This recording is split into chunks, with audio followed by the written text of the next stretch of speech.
देखिए आज क्लास 10 के मैथ में, देखिए सब क्लास 10 के मैथ में निर्देशांक ज्यामिति।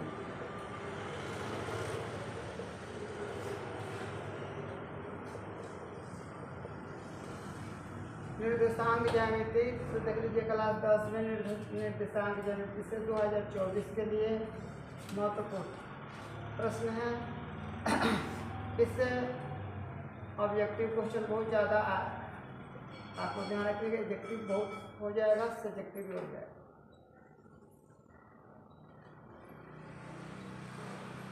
याद रखिएगा, ये मूल बिंदु होता है, इसको हम लोग क्या बोलते हैं, एक्स बोलते हैं।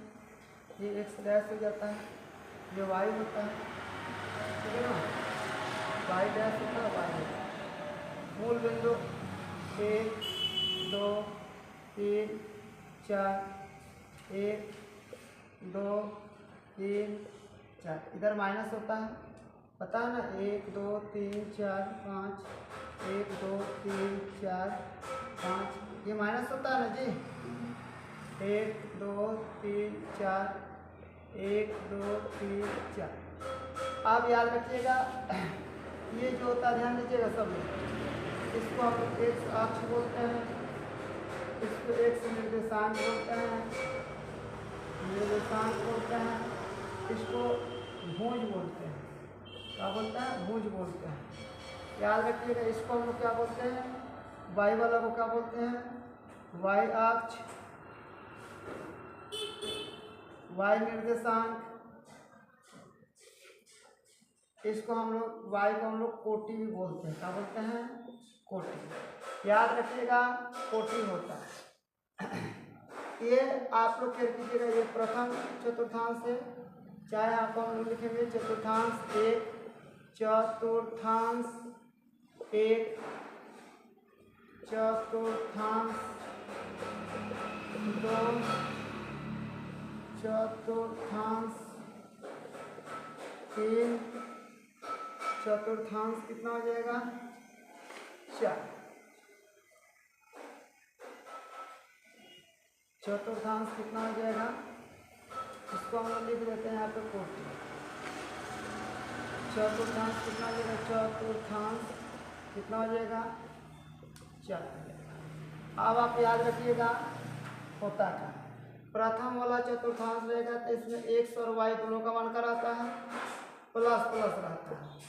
अब याद रखिएगा, इसमें जब चलिएगा चतुर्थांश में तो एक्स का मान माइनस होता है, ठीक है ना, एक्स का मान माइनस होता है, वाई का मान क्या होता है, प्लस होता है। जब हम लोग चतुर्थांश 3 में आएंगे तो एक्स के मान में माइनस और वाई के मान में माइनस। चतुर्थांश 4 में आते हैं तो एक्स के मान का होता है प्लस और वाई का मान का होता है माइनस। याद रखिए। अब आप लोग पूछिएगा कैसे ये हो गया, चतुर्थांश 1 में जो होता है प्लस प्लस, चतुर्थांश 2 में यहाँ पर हो जाए क्या, माइनस प्लस, चतुर्थांश 3 में माइनस माइनस, और चतुर्थांश 4 में क्या होता है, प्लस और एक माइनस होता है। अब आप लोग ध्यान रखिएगा, ये जो चतुर्थांश है कई बार लिख देता है कोटि किसको बोलते हैं, कोटि किसको बोलते हैं, ध्यान रखिए, ये आप लोग के लिए है, कोटि किसको बोलते हैं। तो हम लोग एक्स अक्ष को क्या बोलते हैं, कोटि बोलते हैं। एक्स अक्ष में क्या होता है, उसको एक्स अक्ष जो लाइन है इसको एक्स अक्ष, एक्स निर्देशांक और भुज भी हम लोग क्या बोलते हैं, सॉरी, कोटि किसको बोलते हैं, ध्यान रखिएगा। तो हम लोग वाई अक्ष जो होता है, वाई अक्ष, वाई निर्देशांक, या उसको हम लोग क्या बोलते हैं, कोटि बोलते हैं। तो कोई भी बोल देगा, याद रखिएगा, इसमें एक भुज होता है, एक इसमें क्या होता है, कोटि होता है। एक्स के मान और यहाँ पे क्या होता है अंदर, ये जो बिंदु हम लोग को होती है, बिंदु जो होती है, एक एक्स यानी एक भुज होती है और एक कोटि होती है, एक भुज होती है और एक कोटि होती है। हमेशा याद रखिएगा, जो वो हम लोग का बिंदु होता है, दूरी निकालने के लिए जो हम लोग को बिंदु मिलता है, ठीक है ना, चाहे त्रिभुज का क्षेत्रफल निकालने के जो बिंदु मिलता है, विभाजन सूत्र के लिए जो हम लोग को बिंदु मिलता है, उसमें एक भुज और एक क्या होता है, कोटि होता है। पहले भुज होता है, उसके बाद क्या होता है, कोटि। भुज जो हम लोग एक्स का कहते हैं, वाई को हम लोग क्या बोलते हैं, कोटि बोलते हैं। अब यहाँ से हम लोग को चतुर्थांश याद रखिएगा, ये चतुर्थांश को कभी कभी हम लोग को पाद भी बोलता है, क्या बोला जाता है, पाद। और ये इससे बहुत सारे प्रश्न आते हैं, इससे बहुत सारे कहते हैं बोलेगा मूल बिंदु का मान कितना होता है। याद रखिएगा मूल बिंदु का मान हम लोग होता है 0 0। मूल बिंदु का मान कितना होता है 0 0 होता है। मूल बिंदु का मान कितना होता है 0 0 होता है। ये इसको आप लोग बढ़िया से कर लीजिए ताकि इससे क्वेश्चन गलती ना। याद रखिएगा ये हम लोग का मूल बिंदु हो गया। मूल बिंदु से इधर हम लोग का हो गया प्लस, इधर का हो जाता है माइनस, ऊपर होता है प्लस, नीचे का होता है माइनस। चतुर्थांश में एक भुज और कोटि दोनों प्लस होता है। चतुर्थांश 2 में भुज माइनस और कोटि प्लस होता है। चतुर्थांश 3 में भुज और कोटि दोनों माइनस होता है। चतुर्थांश 4 में भुज का होता है प्लस और कोटि का होता है माइनस होता है। अब इससे आप लोग को अगर प्रश्न मिलता है, प्रश्न बनता है तो आप लोग इसको क्लियर कीजिए। चलिए अगर हम लोग से कोई पूछेगा कि 3 यहाँ पर लिखा गया है 3 और -2 ये कौन सा कोटि में है तो आप लोग क्या बताइएगा। यहाँ पर लिखा गया है 3 और -2 ये कौन सा कोटि में है, कौन सा है, चतुर्थांश किस में है 4 में है। चतुर्थांश किस में है 4 में है। पूछेगा किसमें बताइए 5 और 6 में इसका भुज लिखिए तो भुज कितना होगा 5। भुज कितना होगा 5 होगा। तो इससे जुड़े सवाल को कुछ हम आप लोगों को क्वेश्चन सॉल्व करवा दे रहे हैं जो आप लोग को कोई दिक्कत नहीं होगी। नोट करना है, नोट कर लीजिए, तेजी नोट कर लीजिए।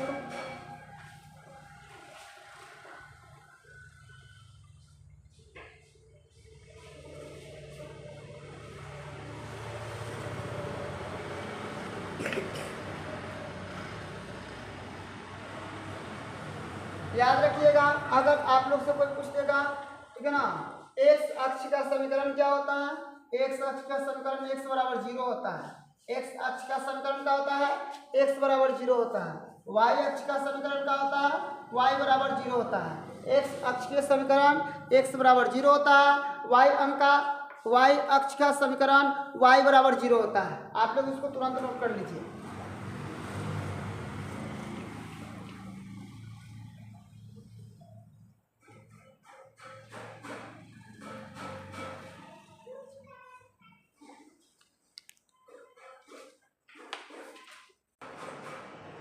हो गया।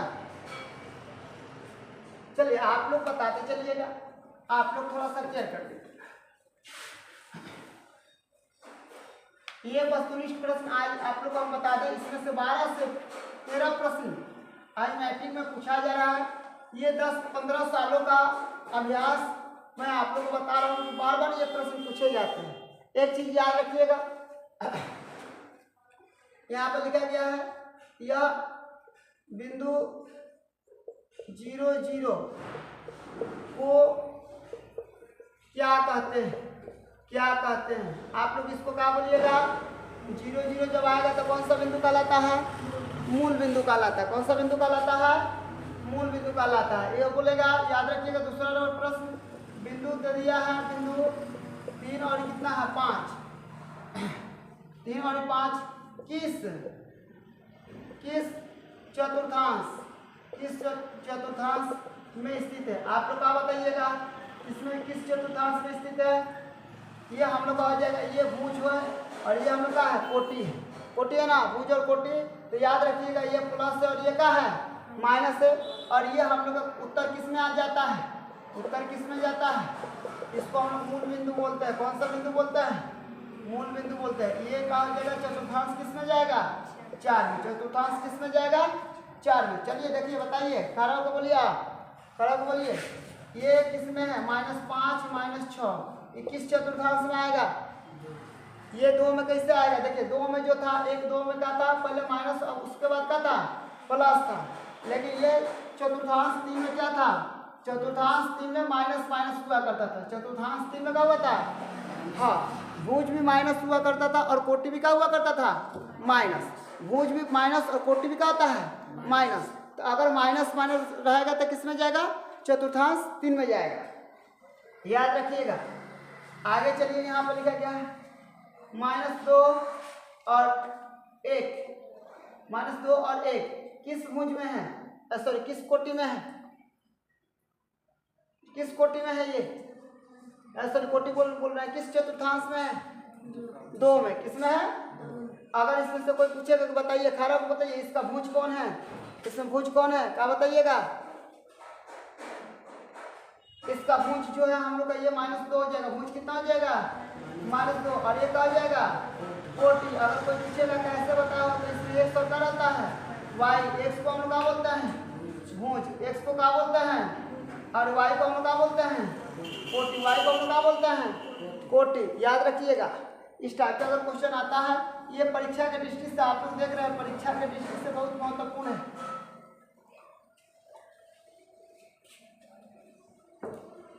अगर आप लोग क्या कीजिएगा, कभी कभी ऐसे दे देता है प्रश्न, आप बोलता है कि इसका बीच के दूरी 2 और 3, यहाँ पर लिख देगा बिंदु 2 और 3 के बीच की दूरी निकालें। बीच के दूरी निकालें। कैसे निकालिएगा आप लोग थोड़ा सा सीख लीजिए, ध्यान रखिएगा।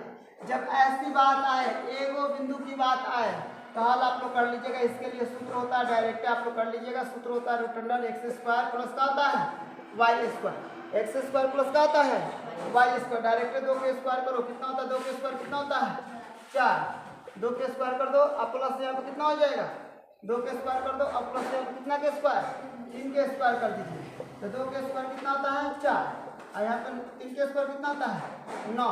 यहाँ पर रूट अंडर कितना हो जाएगा? 13। इसको लिख दीजिएगा इकाई। क्या लिख दीजिएगा? इकाई। 13 इकाई हो जाएगा। ये एक अगर बिंदु दिया रहेगा, डायरेक्ट आप लोग लिखिएगा एक्स स्क्वायर प्लस का होता है वाई स्क्वायर। ओटी के स्क्वायर कर दीजिएगा और भुज के स्क्वायर कर दीजिएगा, उसका बीच की दूरी का हो जाएगा? निकल जाएगा।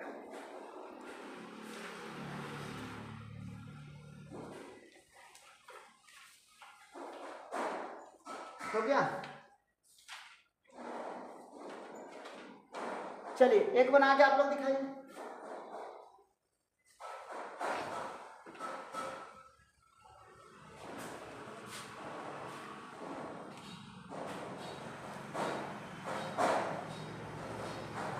एक्स अक्ष पर स्थित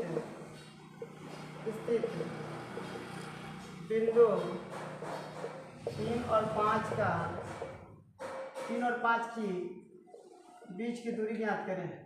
बीच की दूरी ज्ञात करें। इसके बीच की दूरी ज्ञात करना है। चलिए हम लोग हल करते हैं। कैसे निकालिएगा बीच की दूरी? अभी बताते हैं। जब आप लोग को एक बिंदु मिलता है तो क्या कीजिएगा? हाल में रूट अंडर कर दीजिएगा। एक्स स्क्वायर प्लस का होता है वाई स्क्वायर। एगो एक्स का मान होता है, किसका मान होता है? वाई का मान होता है। रूट अंडर हम लोग कर देंगे। 3 के स्क्वायर कितना हो जाएगा? 9। और 5 के स्क्वायर कितना हो जाएगा? 25। कर दीजिए यहाँ पे। 9 और 25 कितना हो जाएगा? 36। कितना होता है कि 34 हो जाएगा। रूट अंडर हम लोग का 34 कितना हो जाएगा? इकाई हो जाएगा।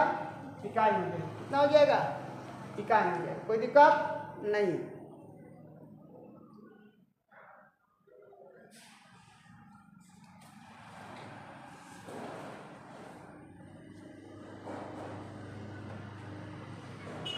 हो गया?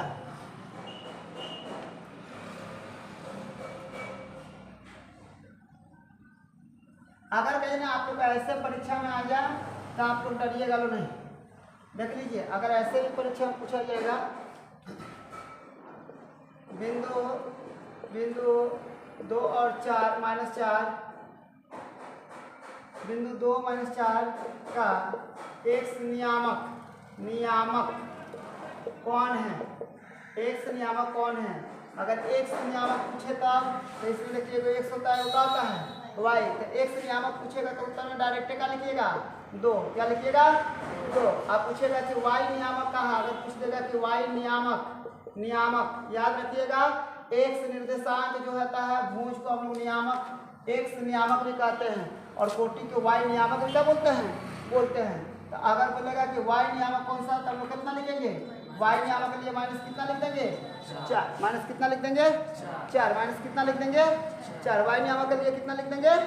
-4। वाई नियामक के लिए कितना लिख देंगे? -4 लिख देंगे। ठीक है, कोई दिक्कत? एक्स निर्देशांक को क्या कहते हैं? अगर पूछेगा यहाँ पे दूसरा प्रश्न, एक्स एक्स निर्देशांक को क्या कहते हैं? क्या बताइएगा? उत्तर हो जाएगा। बोलिए क्या बताइएगा? एक्स नियामक। क्या बोलिएगा? एक्स नियामक। एक्स अक्ष। क्या बोलिएगा? एक्स अक्ष। इसको हम लोग बोलेंगे भुज। क्या बोलेंगे? भुज। ये एक्स निर्देशांक को हम लोग बोल सकते हैं, एक्स नियामक, एक्स अक्ष क्या बोल सकते हैं, भुज। वैसे ही अगर आ जाएगा कि वाई निर्देशांक को हम लोग क्या बोलते हैं, अगर वैसे ही आ जाएगा कि वाई निर्देशांक को हम लोग क्या बोलते हैं, तो क्या बोलिएगा, वाई निर्देशांक को हम क्या बोलते हैं, तो लिखिएगा इसको क्या बोलते हैं, कोटि। क्या बोलते हैं, कोटि। इसको हम क्या बोलते हैं, वाई नियामक। क्या बोलते हैं, वाई नियामक। उसके बाद क्या बोलते हैं, वाई अक्ष बोलते हैं। क्या बोलते हैं, वाई अक्ष बोलते हैं। ये हम लोग के परीक्षा के दृष्टि से महत्वपूर्ण है। याद रखिए, अगर कोई पूछ देगा कि एक्स अक्ष का समीकरण क्या होता है, एक्स अक्ष का समीकरण क्या होता है, तो आप लोग लिख दीजिएगा एक्स बराबर कितना होता है, 0 होता है। अगर पूछ देगा कि वाई अक्ष के नियामक, वाई अक्ष के नियामक कितना, सॉरी वाई अक्ष का समीकरण कितना होता है, तो वाई बराबर कितना लिख दीजिएगा, 0। जल्दी से इसको नोट कर लीजिए।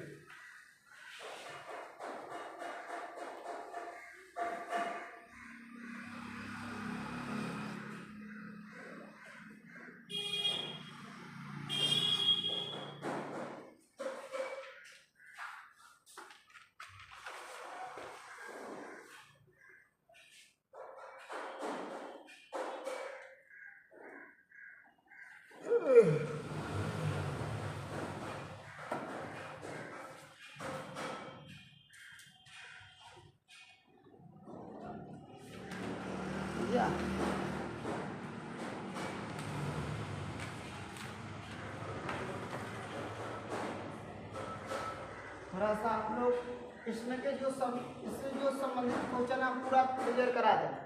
देखिए अब यहाँ पे कहीं ना पूछ देगा, कभी भी ध्यान रखिएगा, वाई अक्ष बराबर यहाँ पर लिखा गया 3, ठीक है ना, वाई अक्ष बराबर 3 है, तो यह किसके समानांतर होगा, समानांतर, यह किसके समानांतर होगा। आप याद रखिएगा, जब अगर वाई का मान दिया होगा, वाई का मान दिया होगा तो एक्स के समानांतर होगा। किसके समानांतर होगा, एक्स के समानांतर होगा। किसके समानांतर होगा, एक्स अक्ष के समानांतर होगा। किसके, एक्स अक्ष के समानांतर होगा। किसके समानांतर, अगर एक्स बराबर दिया गया है 4 तो किसके समानांतर होगा, वाई अक्ष के समानांतर होगा। किसके समानांतर होगा, वाई अक्ष के समानांतर, ठीक है ना, किसके समानांतर, वाई अक्ष। याद रखिएगा, अगर वाई बराबर दिया गया है 10, वाई बराबर कितना दिया गया है 10, तो ये वाई का जब मान दिया गया तो किसके समानांतर होगा, एक्स अक्ष के। किसके, अगर कोई कहा देगा एक्स नियामक तो गलती हो जाएगा ना, नहीं, एक्स नियामक भी हो जाएगा। अगर कहीं ना कोई कहा दिया भुज के समानांतर होगा, किसके समानांतर होगा, भुज के, तो हम लोग को ये समझ में आनी चाहिए कि यह किसके समानांतर होगा, भुज के, नियामक के, अक्ष के या भुज के, ये तीनों में से किसी का भी कहा जाएगा। फिर उसका उल्टा आप अपोजिट आइए, इसका उल्टा आइएगा तो बोलिएगा अगर एक्स बराबर अगर 5 दिया है तो यह किसके समानांतर होगा।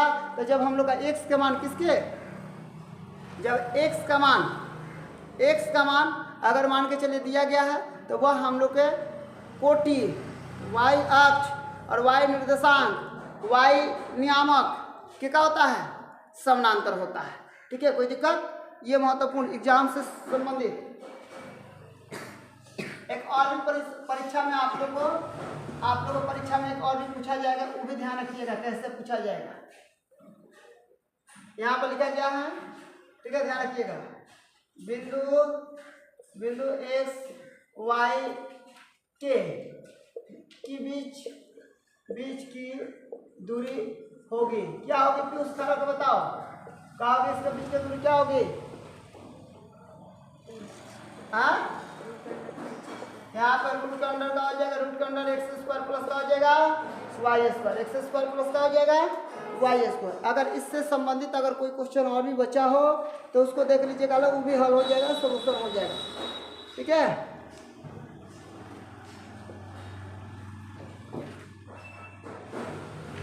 कोई दिक्कत नहीं है।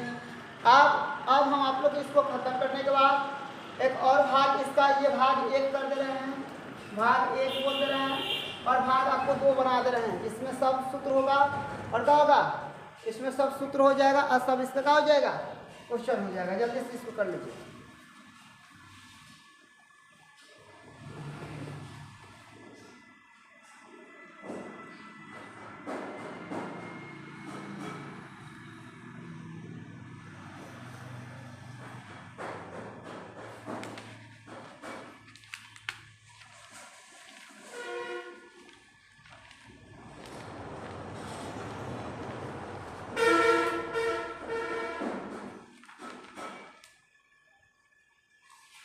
एक और भी आप लोग के पास समस्या आ सकती है, याद रखिएगा।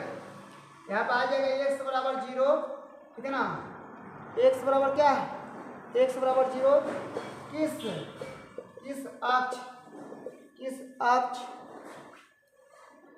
का निर्देशांक है, किस अक्ष का निर्देशांक है। फिर इसके अपोजिट आ जाएगा उल्टा, y बराबर 0 y किस अक्ष का निर्देशांक है।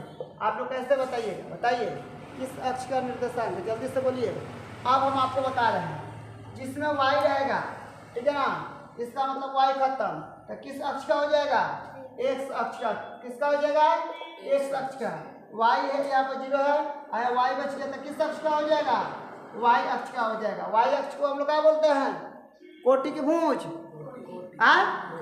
कोटि बोलता है। भुज किसको बोलते हैं, x अक्ष को। भुज किसको बोलते हैं, तो ये सब समझ में आ गई।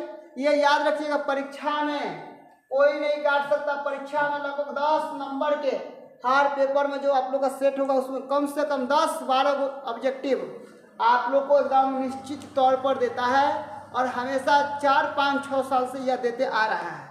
इसमें आप लोग को कहीं भी कोई दिक्कत नहीं होनी चाहिए, ठीक है। अगर समस्या होती है तो फिर मैं इसके लिए आप लोग को वीडियो बनाऊंगा, इसके लिए आप लोग क्या करूंगा, पढ़ाऊंगा। इसके लिए इतना ही, धन्यवाद।